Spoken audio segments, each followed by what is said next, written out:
Alors on se retrouve aujourd'hui dans cette vidéo. Aujourd'hui je vais vous parler de comment travailler efficacement. Alors c'est un petit peu logique de vouloir coller cette notion de travail avec cette notion d'efficacité, c'est-à-dire que par rapport au travail qu'on va fournir, par rapport à la force de travail qu'on va fournir, aux heures de travail qu'on va fournir, comment faire en sorte que ces heures de travail apportent le plus de valeur, que ce soit pour nous ou que ce soit pour les autres. Donc on va voir ça dans cette vidéo.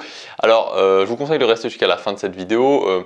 J'ai gardé le meilleur, j'ai gardé le meilleur pour la fin. Donc moi j'ai une vision qui est un petit peu différente, je pense, de la plupart des gens qui parlent de développement personnel ou d'entrepreneuriat ou de tout ce milieu-là, tous ces domaines-là, en tout cas en France, en tout cas en francophonie. Ce n'est que mon avis, ça n'engage que moi, c'est moi ce que j'ai pu noter. Ce sont des conseils. Après, évidemment, vous êtes libre de vous faire votre propre vision des choses. D'ailleurs, je le dis pour cette vidéo parce que j'ai un avis qui est clairement pas le même que les autres à ce sujet-là, mais bon, c'est valable aussi pour toutes les vidéos que je fais. Ce n'est jamais que mon avis, ce n'est jamais que mes impressions, ce n'est jamais que mon expérience finalement. Et moi, je crois que tout le monde justement tout le monde est libre de se faire sa propre expérience, tout le monde est libre d'en tirer ses propres conclusions. Première chose pour travailler efficacement, c'est se sentir connecté. Alors, se sentir connecté à son travail, ça veut dire quoi? Ça veut tout simplement dire avoir l'impression, au final peut-être, qu'on fait quelque chose qui nous dépasse, qu'on fait quelque chose qui est relié à une mission, qu'on fait quelque chose qui est vraiment important pour nous.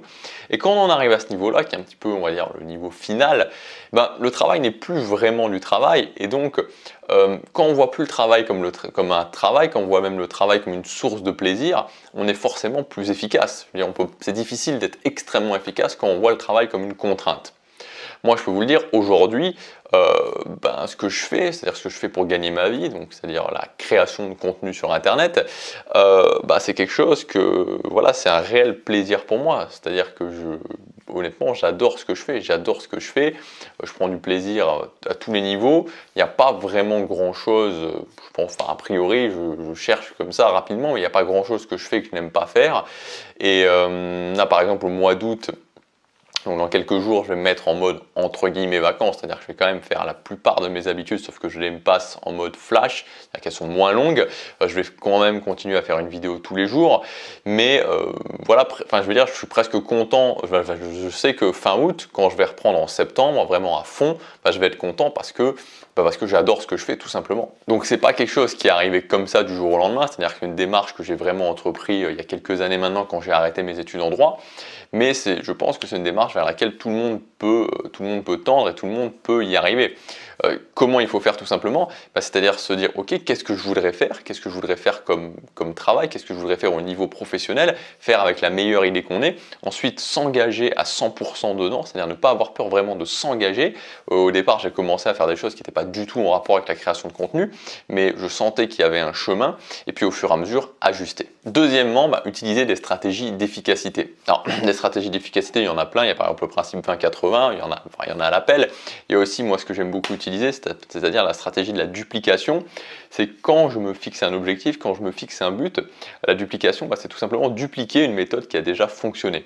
Parce que si j'applique une méthode qui a déjà fonctionné pour quelqu'un d'autre, en tout cas, je vais déjà avoir un chemin plus ou moins tout tracé et ça va me permettre d'éviter de faire les erreurs principales qu'on peut faire, c'est-à-dire d'éviter de devoir chercher par moi-même, de trouver moi-même un chemin et d'avoir dès le départ quelque chose où je me dis ok, je sais que je dois aller là, je dois aller là, je dois aller là. Alors bien sûr, il n'y a pas de méthode miracle, c'est-à-dire qu'il n'y a jamais quelqu'un qui va vous donner une solution toute faite directement parce qu'on est tous différents. Il va falloir forcément ajuster, mais en tout cas, ça va permettre d'avoir les grandes lignes. Donc évidemment, utiliser des stratégies d'efficacité, c'est quelque chose de très important et même dans l'efficacité, il y a aussi la méthode qu'on utilise pour travailler. Moi, par exemple, mon principal outil de travail, c'est les habitudes. Et en soi, les habitudes sont elles-mêmes une stratégie d'efficacité parce que plus vous faites une habitude et plus vous devenez efficace à faire cette chose-là. Troisièmement, ça va être de mesurer vos résultats, c'est-à-dire d'être capable d'avoir des instruments de mesure qui permettent de voir plus ou moins où on en est. Donc pour un objectif donné, de dire ok, où est-ce que j'en suis par rapport au départ? Est-ce que j'ai vraiment progressé?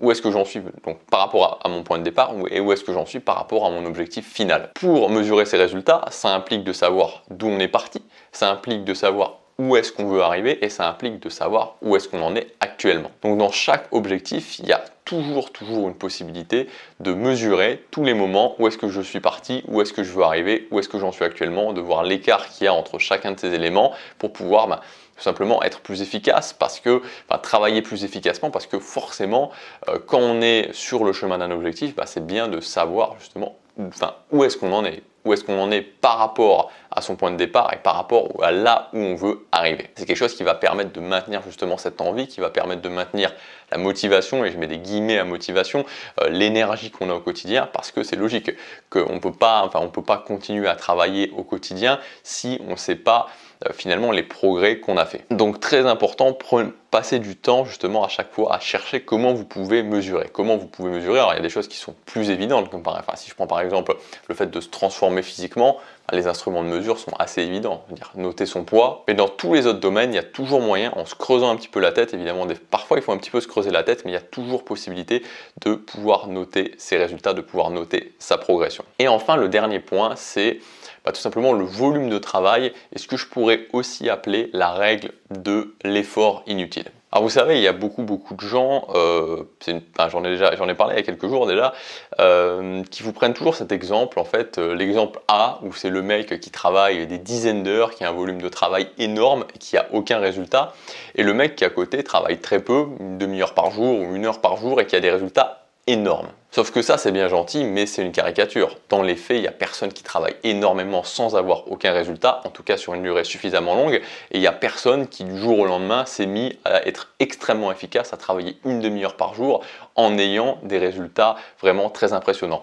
Souvent, ces deux personnes, en fait, c'est les mêmes. C'est tout simplement les mêmes, sauf qu'il y a eu une avancée dans le temps. Ce que je veux vous dire, c'est que, en tout cas, moi, c'est mon point de vue, et c'est quelque chose que je défends, c'est le fait que le volume de travail que vous allez mettre, le fait de travailler une demi-heure, ou alors une heure, ou alors 2 heures sur quelque chose en particulier va avoir son importance.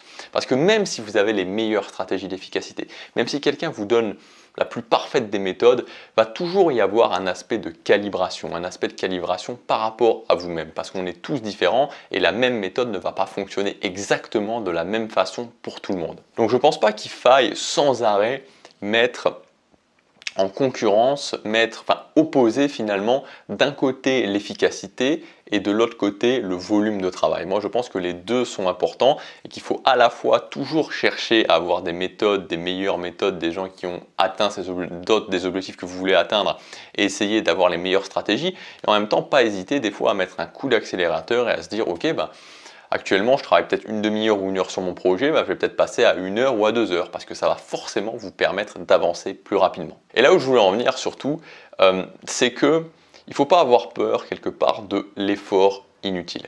L'effort inutile, ça veut dire quoi? Ça veut dire à un moment donné de travailler et que dans ce travail, bien sûr, tout ne va pas être efficace, tout ne va pas être 100% efficace. Je pense sincèrement, et ça c'est vraiment, voilà, c'est mon point de vue, c'est logique, mais c'est vraiment quelque chose d'important pour moi, en tout cas un message important à faire passer, qu'il ne faut pas chercher dès le départ l'efficacité totale. Je crois que chercher l'efficacité totale est une véritable erreur.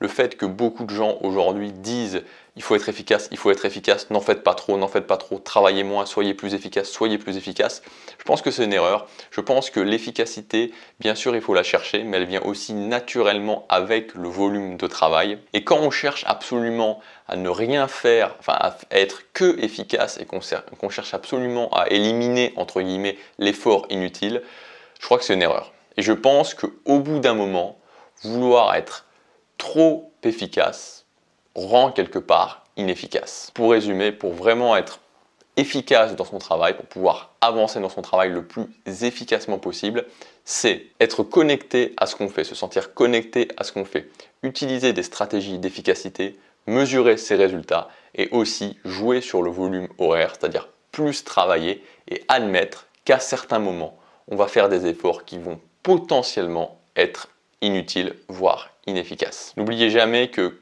si vous décidez de travailler 1 heure par jour, que vous mettez en place cette habitude et que vous travaillez 1 heure par jour sur ce qui est important pour vous, tant que vous le faites, tant qu'au quotidien vous le faites, tant qu'au quotidien vous faites cette heure-là, quoi qu'il se passe, sur la longueur, vous gagnez toujours. Si vous voulez aller plus loin, vous pouvez télécharger ma fiche pratique, donc qui devrait apparaître ici, l'image devrait apparaître quelque part par ici, donc 7 habitudes à intégrer dans votre vie. Donc c'est 7 habitudes fondation. Donc habitude fondation, ça veut tout simplement dire que si vous mettez en place une habitude, cette habitude va avoir des bénéfices dans beaucoup d'autres domaines de votre vie. Donc c'est 7 habitudes fondation à intégrer dans votre vie, c'est des habitudes que j'ai intégrées personnellement dans ma vie et qui ont donné vraiment beaucoup de résultats positifs. Donc dans cette fiche pratique, je vous donne quelles sont ces habitudes et je vous explique aussi comment les mettre en place plus facilement. Je vous dis à demain pour la prochaine vidéo. Passez à l'action, chaque jour compte.